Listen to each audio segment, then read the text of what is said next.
एक गांव में दो भाई रहते थे। बड़ा भाई बहुत अमीर था और छोटा भाई बहुत गरीब। बड़े भाई के घर में सभी प्रकार की सुविधाएं और धन दौलत सब थी, परंतु छोटे भाई के पास खाने के लिए चावल तक नहीं था। बड़े भाई का जीवन बहुत ही सुंदर तरीके से गुजर रहा था, परंतु छोटा भाई बहुत ही दुख कष्ट सहकर अपना गुजारा कर रहा था। दीपावली का त्यौहार आया। बड़ा भाई अपने परिवार के साथ खुशियां मना रहा था, तो दूसरी तरफ छोटे भाई के घर में खाने तक को कुछ नहीं था। छोटे भाई के बच्चे भूख के मारे रो रहे थे। अपने बच्चों का रोना देखकर छोटे भाई को सहन नहीं हुआ और वह अपने बड़े भाई के घर कुछ अनाज मांगने के लिए चला गया ताकि उसके बच्चों को भोजन मिल सके। वहाँ उसने अपने बड़े भाई से कुछ अनाज मांगा, परंतु उसने छोटे भाई का अपमान करके उसे वापस भेज दिया।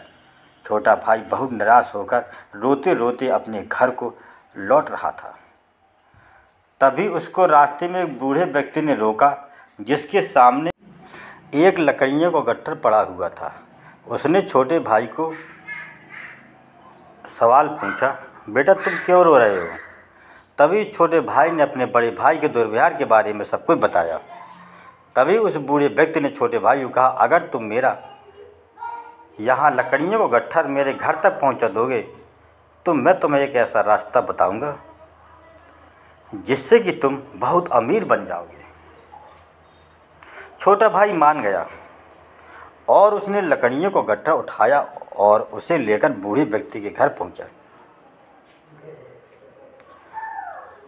भी दिया। पहुंचाने के बाद उस बूढ़े व्यक्ति ने उसे एक मालपुआ दिया और कहा, तुम पास के जंगल में पश्चिमी दिशा में जाओ, वहां तुमको एक गुफा दिखेगा। उस गुफा में घुसने के बाद तुम्हें कुछ बौने लोग मिलेंगे। उन बौनों को मालपुआ बहुत पसंद है। वह मालपुआ के बदले तुम्हें कुछ भी देने को राजी हो जाएंगे। उन्हें मालपुआ के बदले जादुई चक्की मांगना। गरीब भाई ने उस बूढ़े की बात को माना और वह उस गुफा में पहुंचा। वहां उस गरीब भाई ने 3 बौने व्यक्तियों को देखा। उनमें से एक बौने ने उस गरीब भाई को कहा, मैं तुम्हें इस मालपुआ के बदले कुछ भी दे सकता हूँ। तभी उसने जादुई चक्की को उस बौने व्यक्ति से मांगा। जादुई चक्की को देते समय उस बौने व्यक्ति ने कहा, यह जादुई चक्की है, तुम्हें जो भी चाहिए तुम इससे मांग सकते हो। जब भी तुम्हें किसी चीज़ की ज़रूरत हो तो चक्की को घुमाना और मांग लेना। जब भी तुम चक्की को बंद करना चाहो उसके ऊपर एक लाल कपड़ा डाल देना, चक्की बंद हो जाएगी।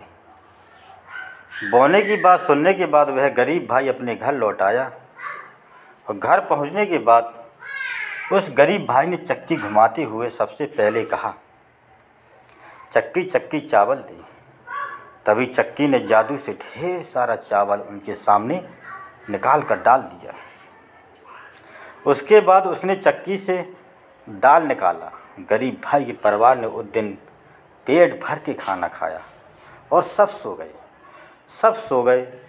बचे खुचे चावल दाल और अन्य अनाज को लेकर गरीब भाई सवेरे बाज़ार में गया और बाज़ार में अच्छे मूल्य में उसने उन अनाजों को बेच दिया। चक्की की मदद से वह हर दिन कुछ न कुछ अनाज बनाता और बाज़ार बेचने जाया करता था।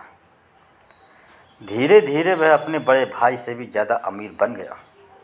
बड़ा भाई छोटे भाई की अमीरी से जलने लगा और वह सोचने लगा कि जो कुछ दिनों पहले मुझसे खाने के लिए भीख मांगने आया था वह आज अचानक कैसे अमीर बन गया। छोटे भाई की असलियत जानने के लिए एक दिन वह चोरी चुपके छोटे भाई के घर गया। जब उसने चक्की से अनाज निकलते हुए देखा तो वह चौंक गया और उसने दूसरे दिन जब छोटे भाई के घर पर कोई नहीं था तो उसने चक्की को चुरा लिया और वह अपने परिवार के साथ नाव में बैठकर एक दूसरे राज्य की ओर निकल पड़ा। बड़े भाई की पत्नी बहुत चिंतित थी कि आखिर इस साधारण सी चक्की में ऐसा क्या है कि मेरा पति पूरा घर बार छोड़कर इस चक्की को लेकर दूसरे देश जाने की सोच रहा हूँ। नाव पर ही पत्नी ने उस चक्की के विषय में पूछा तो उसके पति ने चक्की के विषय में सब कुछ बताया और चक्की को उसी के समय घुमाकर आदेश दिया, चक्की चक्की चावल बना। बस फिर क्या था, चक्की चावल बनाने लगा। चावल इतना ज़्यादा हो गया कि नाव पानी में डूब गया और बड़ा भाई और उसका परिवार सब पानी में डूब कर मर गए। बड़े भाई को चक्की शुरू करना तो देखा था, परंतु उससे बंद करने का तरीका नहीं पता था। यही उसके अंत का कारण बना। कहानी से शिक्षा, लालच बुरी बला है।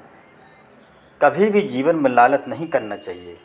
कभी भी दूसरों से घृणा ना करो और सबका मदद करना चाहिए। अगर आपको ये कहानी अच्छी लगी हो तो कृपया हमारी चैनल को सब्सक्राइब और लाइक और शेयर करना ना भूलना। आपका दिन शुभ हो।